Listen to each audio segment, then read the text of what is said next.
Assalamualaikum warahmatullahi wabarakatuh. Perkenalkan, nama saya Fariza Ilmi Sulistawati dengan NPM akhir 167 dari kelas E Teori Administrasi Negara.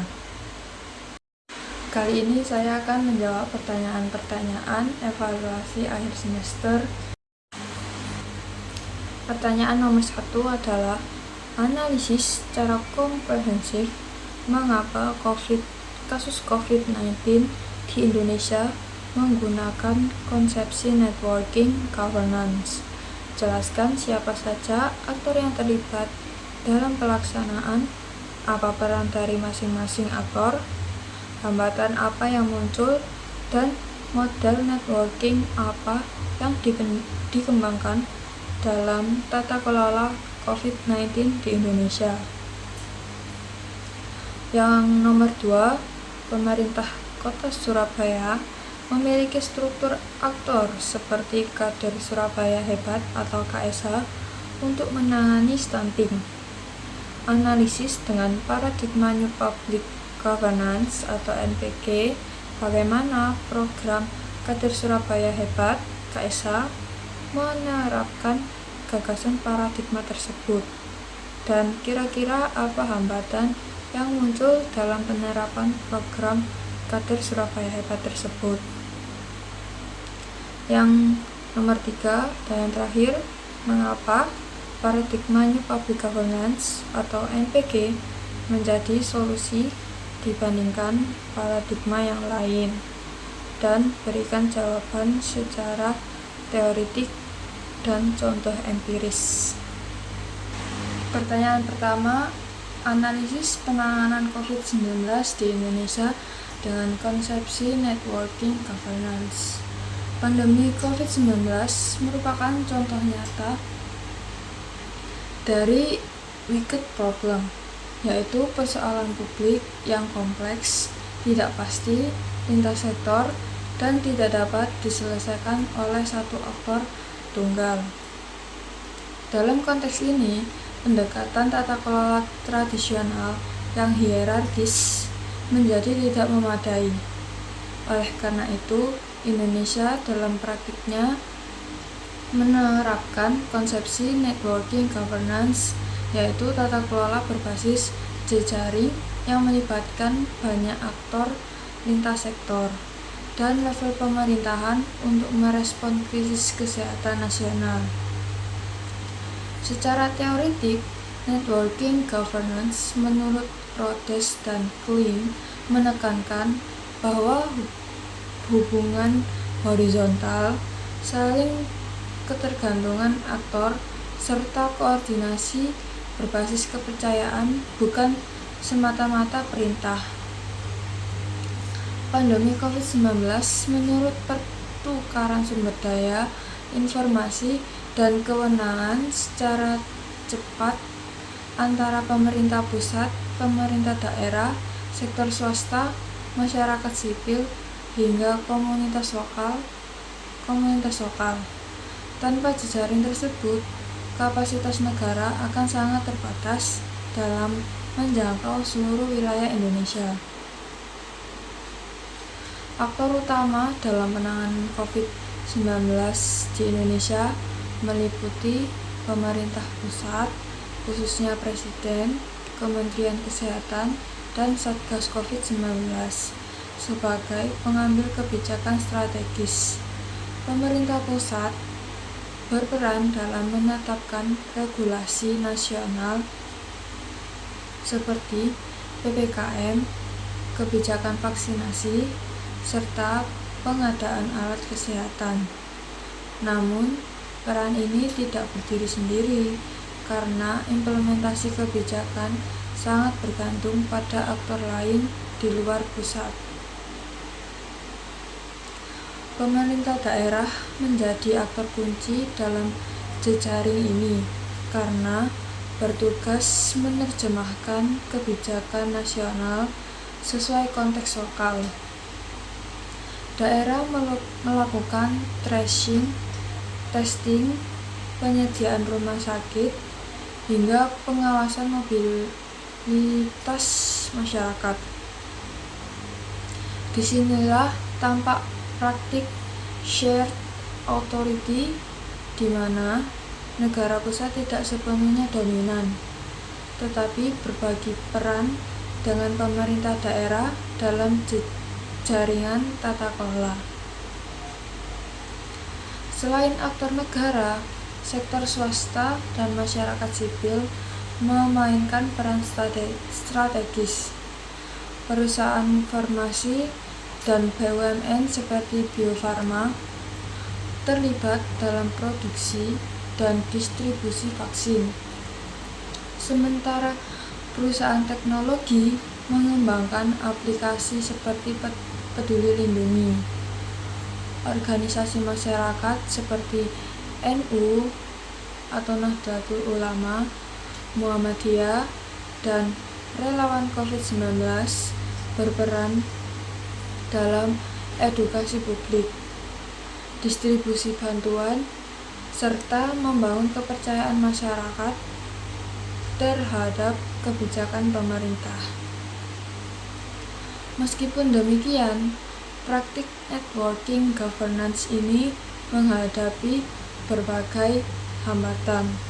Hambatan utama adalah lemahnya koordinasi pusat dan daerah, ego sektoral, serta perbedaan kepentingan antara aspek kesehatan dan ekonomi. Selain itu, rendahnya kepercayaan publik akibat hoaks dan disinformasi juga mengganggu efektivitas jejaring, karena kepercayaan merupakan modal utama dalam tata kelola jejaring.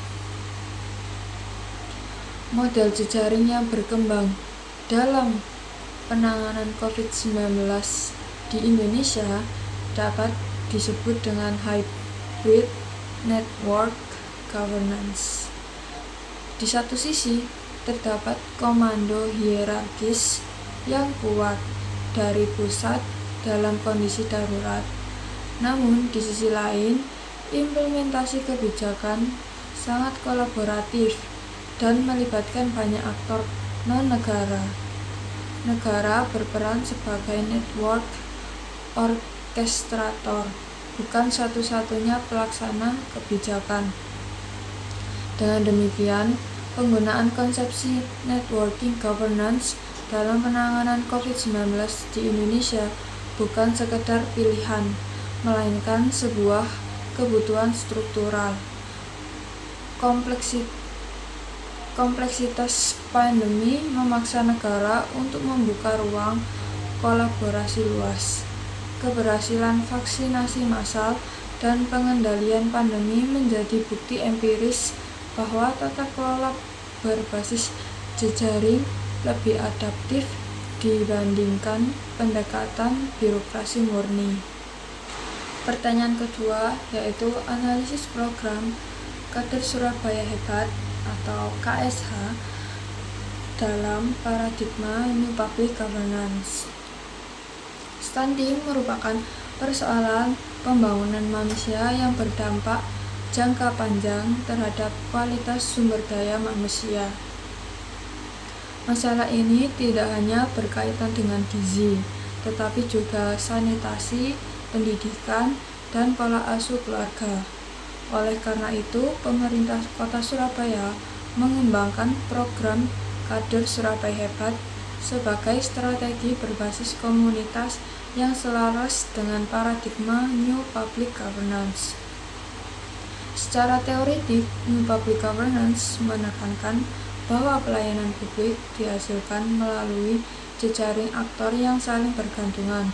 Menurut Osborne, negara tidak lagi menjadi satu-satunya produsen layanan publik, melainkan bagian dari sistem kolaboratif yang melibatkan masyarakat.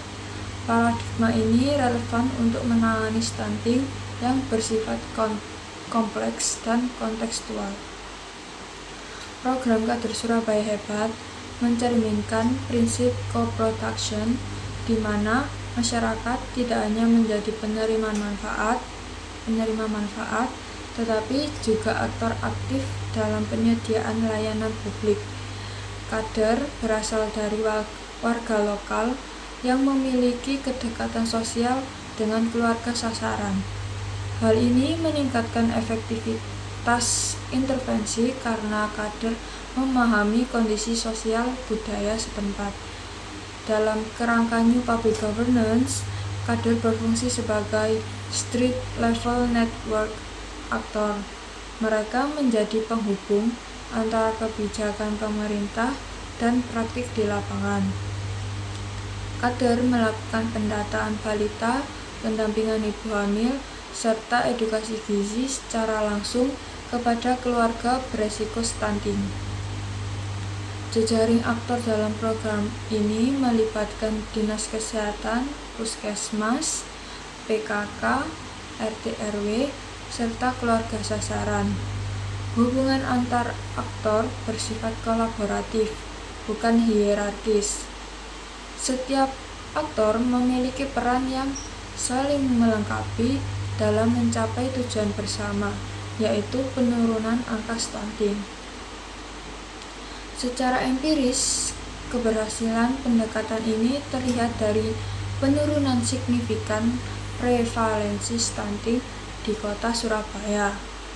Angka stunting Surabaya berada di bawah rata-rata nasional, menunjukkan bahwa intervensi berbasis komunitas lebih efektif dibandingkan pendekatan birokratis semata. Keberhasilan ini juga dipengaruhi oleh meningkatnya kepercayaan masyarakat terhadap pemerintah daerah. Kader sebagai bagian dari komunitas menciptakan hubungan yang lebih persuasif dan partisipatif, sehingga keluarga sasaran lebih terbuka terhadap perubahan perilaku. Namun, penerapan paradigma New Public Governance dalam program Kader Surabaya Hebat tidak lepas dari hambatan. Salah satu hambatan utama adalah ketergantungan pada kader yang bersifat relawan. Keterbatasan insentif dan jaminan keberlanjutan dapat mempengaruhi motivasi dan kinerja kader. Hambatan lain adalah perbedaan kapasitas antar kader. Tidak semua kader memiliki kemampuan komunikasi dan pengetahuan teknis yang sama. Hal ini menuntut pelatihan berkelanjutan dan pendampingan dari pemerintah daerah agar kualitas layanan tetap terjaga. Koordinasi lintas sektor juga menjadi tantangan tersendiri. Fragmentasi data dan program antar dinas berpotensi mengurangi efektivitas jejaring. Dalam paradigma New Public Governance, koordinasi dan integrasi sistem informasi menjadi persyaratan utama keberhasilan. Meskipun demikian, program Kader Surabaya Hebat menunjukkan bahwa paradigma New Public Governance mampu menghasilkan kebijakan yang lebih responsif dan kontekstual. Keterlibatan masyarakat memperkuat legitimasi kebijakan dan meningkatkan keberlanjutan program. Dengan demikian, program Kader Surabaya Hebat merupakan contoh empiris penerapan New Public Governance di tingkat lokal. Keberhasilan program ini menunjukkan bahwa kolaborasi dan co-production merupakan strategi efektif dalam menangani masalah kesehatan masyarakat yang kompleks seperti stunting. Pertanyaan ketiga yaitu, mengapa New Public Governance menjadi solusi dibandingkan dengan paradigma lainnya? Paradigma New Public Governance muncul sebagai kritik terhadap keterbatasan paradigma sebelumnya, yaitu Old Public Administration dan New Public Management. Kompleksitas persoalan politik modern menuntut pendekatan yang lebih fleksibel, kolaboratif, dan partisipatif. Old Public Administration menekankan hierarki, kepatuhan prosedur, dan kontrol birokratis. Paradigma ini efektif dalam kondisi stabil, tetapi gagal merespon dinamika dan ketidakpastian. Masalah publik kontemporer tidak dapat diselesaikan dengan pendekatan komando dan kontrol semata. New Public Management berfokus pada efisiensi, kinerja, dan mekanisme pasar. Meskipun meningkatkan efisiensi, New Public Management cenderung mengabaikan nilai sosial dan partisipasi publik. Banyak masalah publik tidak cocok diselesaikan dengan logika, kompetisi, dan kontrak. New Public Governance menawarkan pendekatan alternatif dengan menempatkan jejaring aktor sebagai pusat tata kelola. Negara diposisikan sebagai fasilitator dan koordinator, bukan pelaku tunggal. Paradigma ini mengakui keterbatasan kapasitas negara dan pentingnya kolaborasi. Secara teoritik, New Public Governance unggul karena mampu menangani wicked problem atau masalah yang rumit. Masalah seperti pandemi, stunting, dan perubahan iklim memerlukan kerjasama lintas sektor dan aktor. Tidak ada solusi tunggal yang dapat diterapkan secara top-down. Konsep public value menjadi landasan utama New Public Governance. Kebijakan publik tidak hanya dinilai dari efisiensi, tetapi juga dari manfaat sosial, keadilan, dan legitimasi. Nilai publik dihasilkan melalui proses kolaboratif. Secara empiris, penanganan COVID-19 menunjukkan keunggulan paradigma New Public Governance. Tingkat kepatuhan masyarakat sangat dipengaruhi oleh partisipasi dan kepercayaan, bukan sekedar sanksi. Kolaborasi dengan komunitas lokal meningkatkan efektivitas kebijakan. Contoh lain adalah kebijakan stunting dan smart city.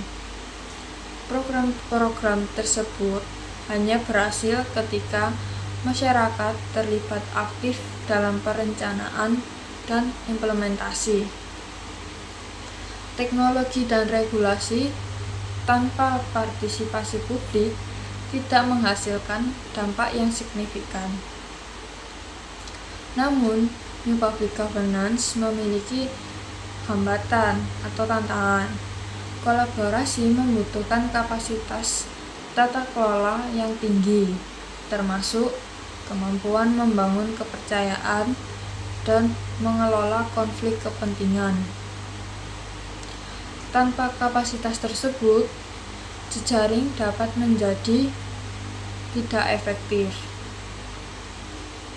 Selain itu, akuntabilitas dalam jejaring governance menjadi isu penting.